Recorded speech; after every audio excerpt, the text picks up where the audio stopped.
우리 사사기 9장 7절로 16절을 다 같이 봉독하십니다. 사람들이 요담에게 그 일을 알림해 요담이 그림신산 꼭대기로 가서 서서 그의 목소리를 높여 그들에게 외쳐 이르되 세겜 사람들아 내 말을 들으라. 그리하여야 하나님이 너희의 말을 들으시리라.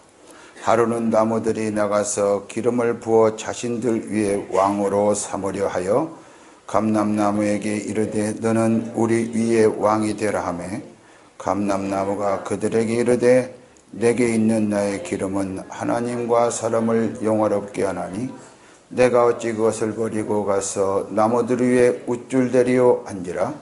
나무들이 또 무화과 나무에게 이르되 너는 와서 우리 위에 왕이 되라 하매 무화과 나무가 그들에게 이르되 나의 단 것과 나의 아름다운 열매를 내가 어찌 버리고 가서 나무 위에 우쭐대리오 한지라. 나무들이 또 포도나무에게 이르되 너는 와서 우리 위에 왕이 되라 하매 포도나무가 그들에게 이르되 하나님과 사람을 기쁘게 하는 내 포도주를 내가 어찌 버리고 가서 나무들 위에 우쭐대리오 한지라.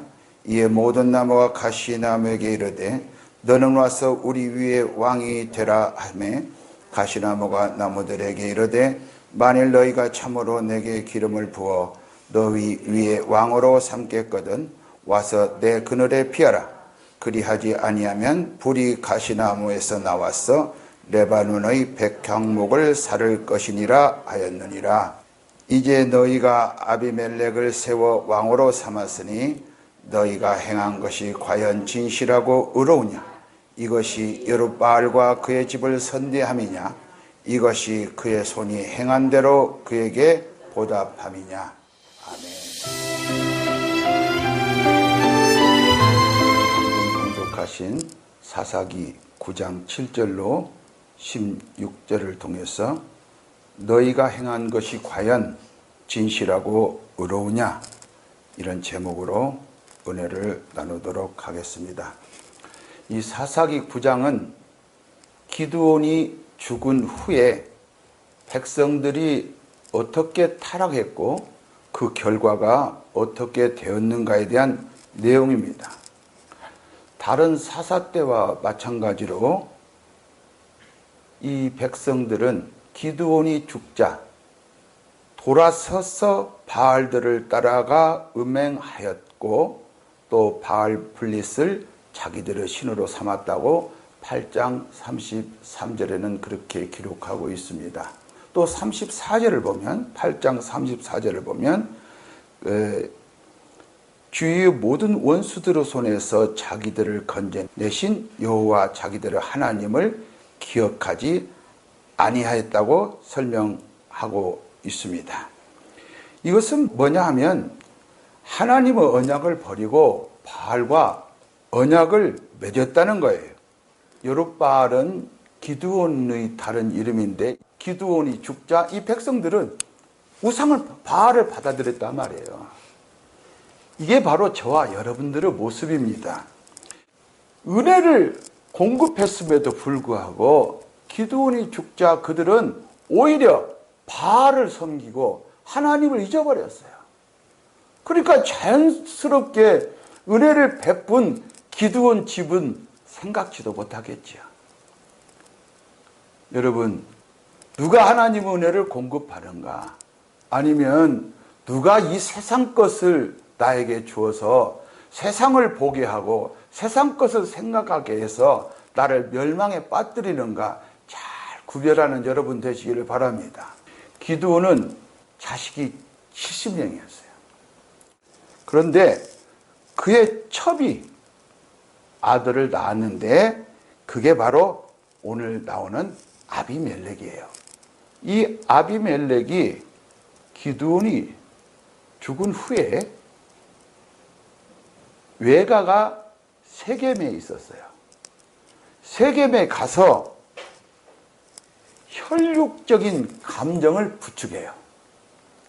나는 우리 외갓집하고 관계가 있지 않느냐?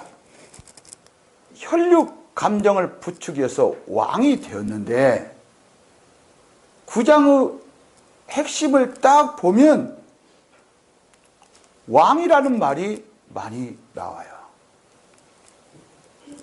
그러나 사사시대에는 왕이 없었던 때입니다. 그런데 왕이 없었을 그때에 아비멜렉을 왕으로 삼았다는 것은 그건 뭡니까? 하나님께 대한 중대한 반역행위다 이 말이에요. 사사기 8장 22절에서 23절을 보면 그때에 이스라엘 사람들이 기드온에게 이르되 당신이 우리를 미드안의 손에서 구원하셨으니 당신과 당신의 아들과 당신의 손자가 우리를 다스리소서 하는지라. 기드온이 그들에게 이르되 내가 너희를 다스리지 아니하겠고 나의 아들도 너희를 다스리지 아니할 것이요 여호와께서 너희를 다스리시리라 하니라. 우리 인간들은 하나님의 백성이라고 할지라도 근본적으로 보이는 왕을 섬기는 그런 본성이 있어요. 그래서 우리가 항상 영적으로 깨어있지 못하다면 다른 존재에게 우리는 무릎을 꿇고 그것을 우상으로 섬기게 되어 있다. 당신이 우리를 미드안의 손에서 구원했으니까 당신과 당신 아들과 당신 손자가 우리를 다스리라고. 우리 왕이 되셔서 근본적으로 이렇게 뭔가를 크게 하면 예수 그리스도 이름으로 병을 고치거나 예수 그리스도 이름으로 안진병이가 일었으면 그를 쳐다본단 말이죠. 그래서 베드로도 예수 그리스도 이름으로 그 안진병이를 일으키니까 사람들이 베드로에게 전부 집중했어요. 그랬을 때 베드로는 왜 나를 쳐다보느냐? 이 사람을 낫게 하시는 분은 바로 예수 그리스도시다. 예수 그리스도 이름이 이 사람을 낫게 했다. 우리는 그렇게 연약해요. 보이는 게 굉장히 약하다고요. 이것은 아담과 하와 때부터 그랬어요. 그러니까 우리는 아담 안에 머물러 있지 말고 그리스도 안에 머물러 있으면 무엇이 옳은가, 누가 왕인가를 알 수 있다고요. 그런데 분명한 것은 그렇게 기드온에게 이 백성들이 말을 했다고 할지라도 기드온은 절대 그 말에 흔들리지 않았다 이거예요. 그럼 뭐라고 말했냐? 하나님께서 우리를 다스리신다. 하나님이 우리 왕이다. 여러분 이것을 다 견지하시기 바랍니다. 많은 것들이 우리를 다스리려고 찝쩍거립니다. 증오가 아니면 걱정이, 두려움이, 가난이 여러 가지로. 자, 그런데 이것은 비단 이때뿐이 아니에요. 그 사무엘이 그 이스라엘을 다스렸을 때에 그들은 사무엘에게 요구합니다. 우리에게 왕을 세우소서. 그러니까 사무엘이 하나님께 기도합니다. 하나님께서 하시는 말씀이 있습니다. 사무엘상 8장 7절을 보면 이는 그들이 너를 버림이 아니요 나를 버려 자기들의 왕이 되지 못하게 함이니라. 이렇게 사무엘상 8장 7절에는 말씀하고 있습니다. 우리는 예수 그리스도를 사랑한다고 하면서 그리스도를 사랑하지 아니하고 세상을 사랑하고 주님을 왕이라고 찬양을 하면서도 이 보이는 것을 왕으로 삼습니다. 그리스도의 왕되심을 절대로 원치 않습니다. 이러한 반역은 어느 시대를 막론하고 계속되었고 신약 시대에는 또한 가룟 유다에게 그리고 많은 사람들에게 사단의 역사가 있었죠. 그래서 이런 모든 육체적인 그런 생각과 그리스도께서 왕되심을 원치 않는 우리들의 모든 생각 그 배후에는 사탄이 있음을 우리는 절대로 잊지 말아야 됩니다. 요한복음 13장 1절에서 2절을 보면 유월절 전에 예수께서 자기가 세상을 떠나 아버지께로 돌아가실 때가 이른 줄 아시고 세상에 있는 자기 사람들을 사랑하시되 끝까지 사랑하시니라. 마귀가 벌써 시몬의 아들 가룟 유다의 마음에 예수를 팔려는 생각을 넣었더라. 자, 예수님은 우리를 사랑하시되 끝까지 사랑하시는데 예수 그리스도를 믿지 않는 가룟 유다는 겉으로는 주님의 제자이면서 그는 예수 그리스도를 믿지 않았기 때문에 사단이 그 마음에 예수를 팔려는 마음을 집어넣었다 이거예요. 팔려는 생각을 집어넣었다. 가룟 유다는 주님을 따라다니면서 재정을 담당했으면서도 그는 주님이 누구신가를 몰랐다. 정신을 바짝 안 차리면요, 옳은 생각이라는 전제하에 계속 딴 생각을 합니다. 저 나쁜 사람 아니야? 나쁜 사람 아니야? 내 생각에 나쁜 사람이야. 그리고 내가 심판대 위에 딱 앉아 있습니다. 그리고 처단할 생각을 합니다. 대단히 악한 생각이죠. 그러면서도 우리는 그 주님을 두려워하지 않습니다. 정말 내가 주님 앞에 나가보면 이것이 주님을 위한 것인가? 내 생각이 주님께 영광을 돌리는 생각인가? 우리는 금방 답을 얻어져요. 그런데 내 계산으로 따지니까 이건 이렇게 해야 옳겠어. 근데 그것은 죽을 짓이다. 이스라엘 백성들이 홍해바다 앞에 있었을 때에 뒤에서는 바로와 그 군대가 쳐들어옵니다. 쫓아옵니다. 앞에는 홍해바다, 진퇴양난입니다. 그때 어떻게 그 홍해를 건넜습니까? 모세가 기도해서 홍해를 건넜어요. 그건 우리가 인간의 생각으로는 할 수 없는 거예요. 지팡이를 가리키라고 했어요. 가리키니까 우리 쫙 가리켜요. 하나님이 예비하신 길이 쫙 보인다. 그리고 통과했어요. 근데 그 길은 이스라엘만 통과하는 길이지 바로 군대들이 통과하는 길이 아니잖아요. 바로 군대는 거기 수장되었더라. 여러분, 주님은 그렇게 하시는 분이신 걸 믿으시기 바랍니다. 하나님이 문을 열면 닫을 자가 없고 닫으면 열 자가 없어요. 그럼에도 불구하고 우리는 보이지 않는 하나님이기 때문에 보이는 내 생각으로 먼저 합니다. 모든 것들을. 내 생각을 버리면 하나님의 생각이 나오고 내 계산 버리면 하나님의 계산이 나와서 우리 문제가 해결되는 줄 믿습니다. 절대로 내 계산으로 하지 마시기 바랍니다.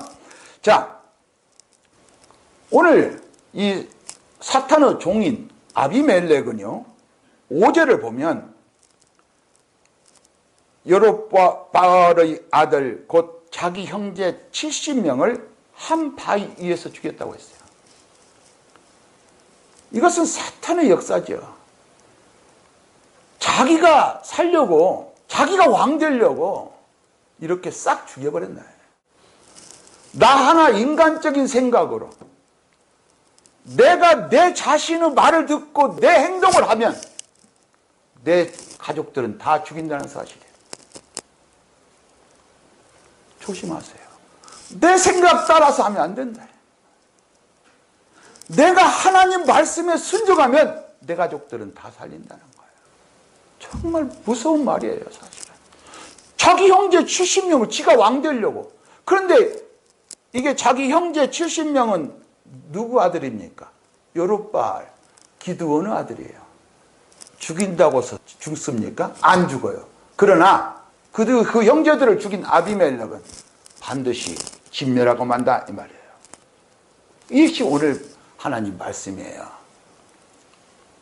그런데 70명을 다 죽였지만 여룹바알의 막내 아들 요담이 스스로 숨어서 살게 됐다. 하나님이 감췄죠. 이러한 모습들은 여기뿐만이 아니에요. 열왕기하 11장 1절에서 2절을 보면 아하시야의 어머니 아달랴가, 그러니까 아달랴는 요람 왕의 부인이죠. 그게 요람 왕의 아들 아하시야의 어머니 아달랴가 그의 아들이 죽은 것을 보고 일어나 왕의 자손을 모두 멸절하였으나 요람 왕의 딸 아하시야의 누이 요세바가 아하시야의 아들 요아스를 왕자들의 죽임을 당하는 중에서 빼내어 그와 그 유모를 침실에 숨겨 아달랴를 피하여 죽임을 당하지 아니하게 한지라. 결국은 아달랴는 그 칼에 죽고 요아스가 7살에 왕이 됩니다.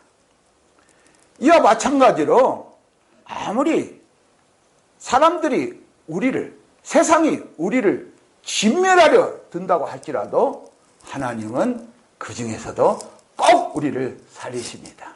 꺼져가는 심지도 끄지 않으신 하나님이시고, 요담을 살리신 하나님은 바로 요아스를 살리셔서 왕으로 삼아주셨다 이거예요. 자기가 왕 되려고 하면 안 된다. 자, 그래서 본문은 죽음을 면한 기드온의 막내 아들 요담이 우화로 아비멜렉을 왕으로 삼은 세겜 사람들의 잘못을 책망하는 내용이에요. 이솝 우화가 유명하죠. 그런데요, 이솝 우화가 생기기 전 한참 전에 요담의 우화가 있었다. 오늘 우화를 보면 나무들이 말이죠, 감람나무한테 가고 무화과나무한테 가고 포도나무한테 가서 우리 위에 왕이 되라고 합니다. 그러면 그 나무들은 누굽니까? 세겜 사람들, 아비멜렉을 왕으로 세운 사람들. 그런데 그들은 모두 거절했다는 거예요. 그러면 이 감람나무와 무화과나무와 포도나무와 같은 저와 여러분은 내 말을 들으라고, 네가 너를 지배하라고 말할 때 우리는 단호하게 우리 자신을 거절해야 됩니다. 그래서 이 세 나무에게 거절당했어요. 그래서 누구한테 가는가? 가시나무한테 가. 딱 말하니까 두 말도 않고 뭐라고 합니까? 그가 말하기를 참으로 너희 위에 왕으로 삼겠거든 와서 내 그늘에 피하라. 그래야지 아니하면 불이 가시나무에서 나와서 레바논의 백향목을 살을 것이니라 하고 협박을 했다는 말이에요. 사이비 종교 교주들은 대부분 이와 같은 협박을 합니다. 내 말을 안 들으면 여러분 저주받습니다. 모든 위로는 주님께 있습니다. 왜 우리가 섭섭이를 받게 되는가? 바로 섭섭이 가시나무의 아래 그늘 아래 있기 때문에 그래. 전능자의 그늘 아래 있어야 되는 것인데 섭섭이 가시나무 밑에 앉았으니까 우리는 섭섭이가 나를 지배해버린다. 어떤 나무도 우리 왕이 될 수가 없습니다. 내가 감람나무가 되고 또 어떤 사람은 무화과나무가 되고 어떤 사람은 포도나무가 된 것은 하나님의 은혜이지 내 스스로 된 것이 아닙니다. 주님이 가시면류관을 왜 쓰셨겠습니까? 주님이 가시면류관을 쓰셨으면, 그것을 안다면 우리는 가시나무 밑에 있어서는 안 된다는 거예요. 주님이 가시면류관을 쓰시고 피를 철철철철철철 흘리는 그 모습을 보시라니까. 그러면 우리가 가시나무 밑에 있지 않게 된다 이 말이에요. 가시나무가 우리에게 준 것은 뭐예요? 저주예요. 우리를 찔러요. 아파요. 이 저주를 감당하시고 가시면류관을 쓰신 주님을 바라보지 못한다면 가시나무가 왕이 되어서 영원히 우리를 찌르고 상하게 하게 된다 이 말이에요. 가시면류관을 쓰신 주님을 믿으시면 아멘 하시기 바랍니다. 이사야서 53장 5절을 보면 그가 찔리면 뭐한테 찔렸겠습니까? 가시. 그가 찔리면 우리의 허물 때문이요, 그가 상함은 우리의 죄악 때문이라. 그가 징계를 받음으로 우리는 평화를 누리고 그가 채찍에 맞음으로 우리는 나음을 받았도다. 나무들이 왕이 되라고 감람나무, 무화과나무, 포도나무에게 요구했을 때 그들은 나는 내가 할 일이 있다. 나는 하나님께 영광을 돌린다. 나는 사나 죽으나 하나님의 것이다. 그래서 그 요구를 받아들일 수가 없었다 이 말이죠. 자기 사명과 자기 분수를 지키겠다는 그런 마음이 있었기 때문에, 믿음이 있었기 때문에 그들은 거절할 수 있고, 그들은 하나님의 은혜로 충만해서 가시의 저주를 받지 않게 되었다 이 말이에요. 근데 구절을 보면 나의 기름은 하나님과 사람을 영화롭게 하나니 내가 어찌 그것을 버리냐. 또 11절에 보면 나의 단 것과 나의 아름다운 열매를 내가 어찌 버리냐. 또 13절에 보면 포도나무가 하나님과 사람을 기쁘게 하는 내 포도주를 내가 어찌 버리겠느냐.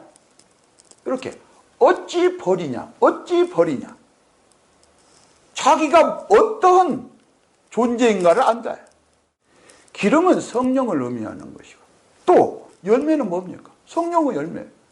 그런데 열매는 너희가 내게 붙어 있으면, 주님과 함께 있음으로 우리는 열매를 맺습니다.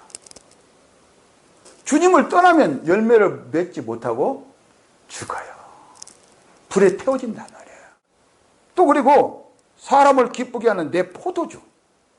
이 포도주는 기쁨을 주는 거예요. 그러니까 하늘의 기쁨을 맛보게 하는 거죠. 그래서 사탄은 항상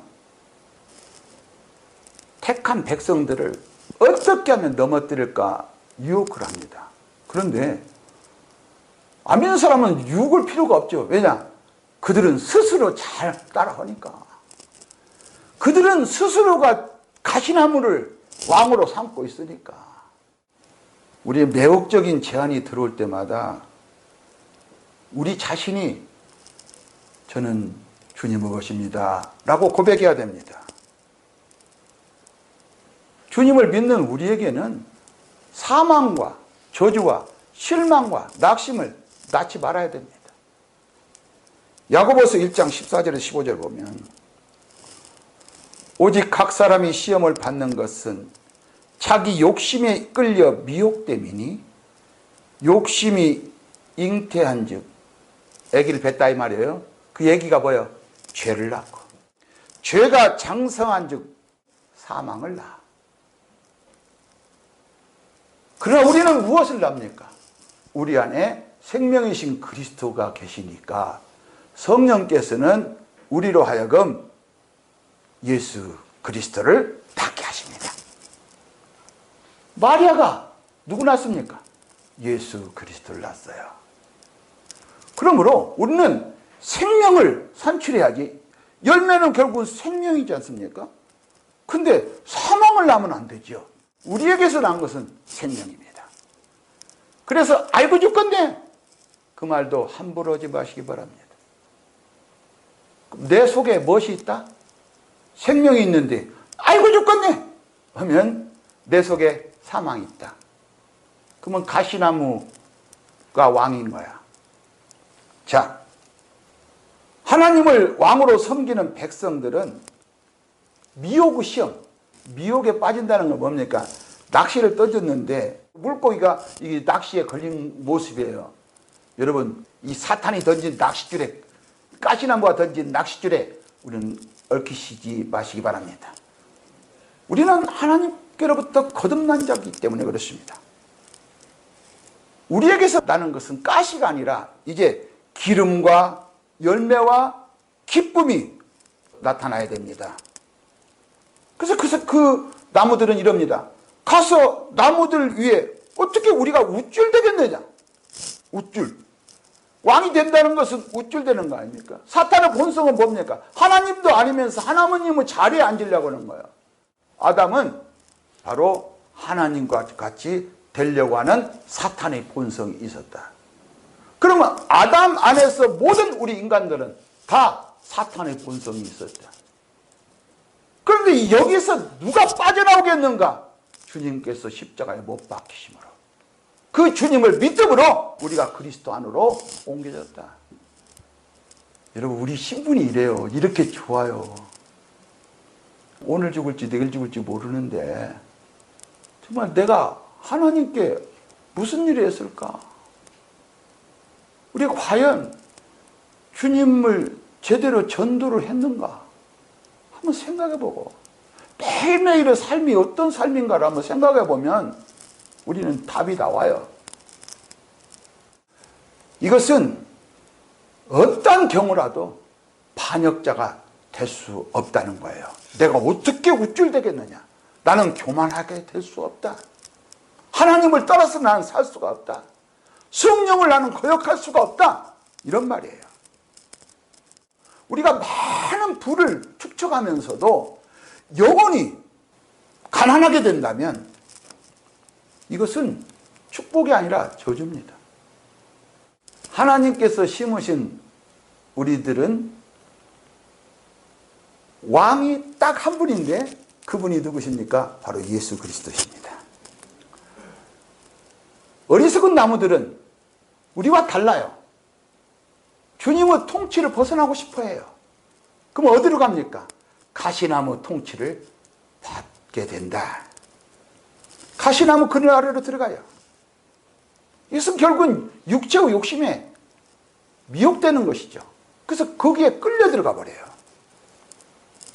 세겜 사람들은 처음에는 이 나무 저 나무 좋은 나무를 골라서 갔지만 결국은 그들이 왕으로 삼은 나무는 가시나무였어요. 우리가 이 생각 저 생각 했지만 주님의 생각이 아니라면 그것은 가시일 뿐이에요. 여러분 잘 생각하세요. 내가 이 공지 저 공지 해도요, 주님의 생각이 아니면 가시일 뿐이에요. 나를 죽이는 거예요. 내 육신의 욕심은 자꾸만 나보고 왕으로 하라고 합니다. 내 생각대로 살으라고 합니다. 그리고 자꾸만 하나님을 떠나라고 합니다. 그러나 우리 주님은 뭐라고 하십니까? 세상을 떠나 나에게로 나오라 그럽니다. 나에게로 나오라.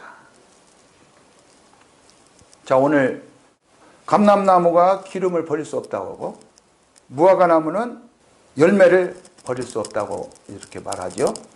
이것은 성령을 욕되게 하는 것입니다. 열매를 버린다는 것은 뭡니까?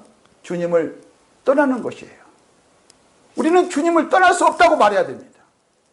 나는 주님을 떠나서는 너희가 아무것도 할 수 없다고 했으니까 우리는 주님을 떠나서는 안 됩니다.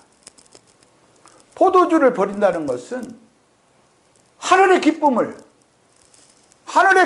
버리고 이 땅에 술을 취한다는 거예요. 이 땅에 술을 왜 취합니까? 그것이 가시나무예요. 이 땅의 술은 가시나무예요. 그 술이 나에게 기쁨을 주는 것 같아죠. 이것은 죽이는 것입니다. 아주 독한 가시예요. 독이 들어있는 가시예요. 그래서 나는 마실 수 없다. 하늘의 기쁨, 하늘의 포도주를 마셔야 된다. 하늘의 포도주, 예수 그리스도를 나는 마셔야 된다. 흘린 피를 마셔야 된다. 이렇게 말해야 됩니다. 그럴 때 얘들이 계속 요구했습니까? 아니에요. 바로 갔어요. 우리가 단호한 말은 믿음의 이 선포는 이들을 쫓아냅니다. 타협이 없어요. 타협이 없어요. 인간적인 생각은 정말 하지 말아야 됩니다. 아비멜렉을 왕으로 삼고 가시나무 그늘 아래 있는 자들이 얻을 것이 무엇인가? 오직 저주 가시에 찔릴 뿐입니다. 오늘 주님은 이렇게 말씀하십니다. 그들의 행위가 과연 진실하고 의로운 것인가? 너 행위가, 지금 네가 하고 있는 생각이 과연 진실하고 의로운 것이냐? 이렇게 우리에게 질문합니다. 이는 우리로 하여금 주님이 우리에게 주신 은혜를 깊이 생각하게 합니다. 하나님의 은혜가 우리 모든 성도 여러분에게 넘치시기를 우리 주 예수 그리스도 이름으로 축복합니다.